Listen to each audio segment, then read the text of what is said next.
Their buzzing sound can be annoying, and their sting is downright painful. But their sweet nectar is in high demand. For that reason, young men and women from Jamaica's oldest capital toughen their skins and brave their hives.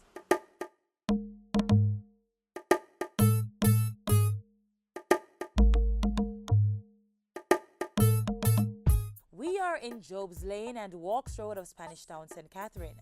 One is an inner city residential area and the other a farming community. A few minutes drive apart, they bear similarities. Of note is the unemployment that pervades the communities. But that negative characteristic may soon change. There is a sweet development slowly taking place.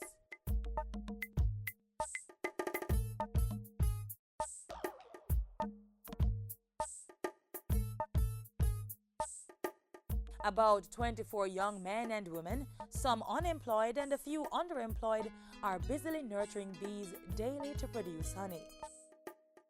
The youths are participants of a beekeeping project being operated in the communities by the government and two not-for-profit organizations, the Local Initiative Facility for the Environment, L.I.F.E, and the United States Agency for International Development, USAID.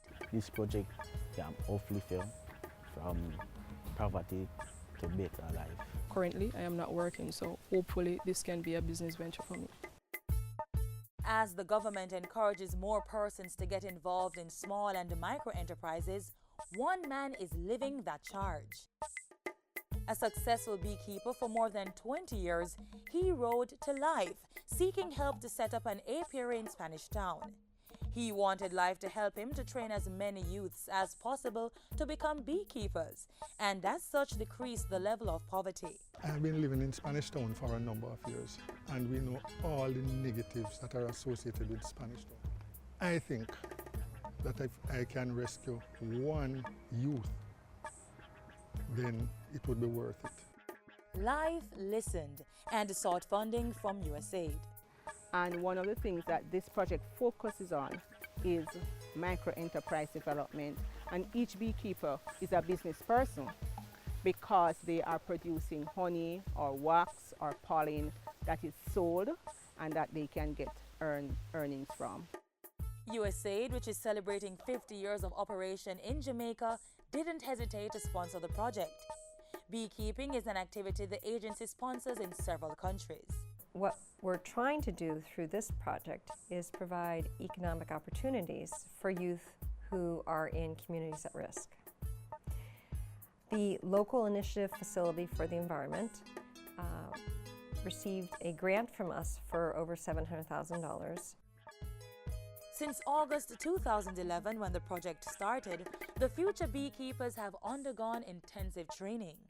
All aspects of beekeeping have been covered. Making an apiary, selection of a site for an apiary, the biology of bees, the types of bees, the marketing of honey, and small business management.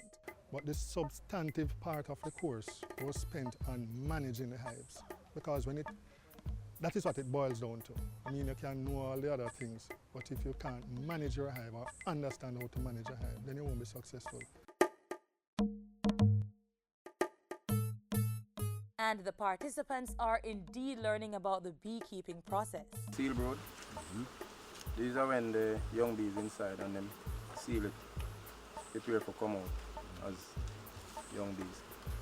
And these right here are unsealed brood.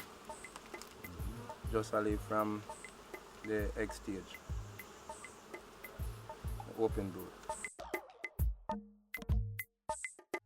The participants now look forward to the sweet rewards. And if all goes as planned, by as early as January 2013, they will be harvesting honey. We also expect that they will be reaping honey next year because they are expanding their apiary this year, and that they will have the capacity to earn a minimum of $160,000. 20 or 5 years down the line, I should be able to say, well, I bought this from doing beekeeping and it just started from just getting training. I have 2 kids and juggling, running a little small grocery shop, and that kind of put food on the table for now. so we'll try to do something else to, you know, bring forth more income so we can take care of the youth them more.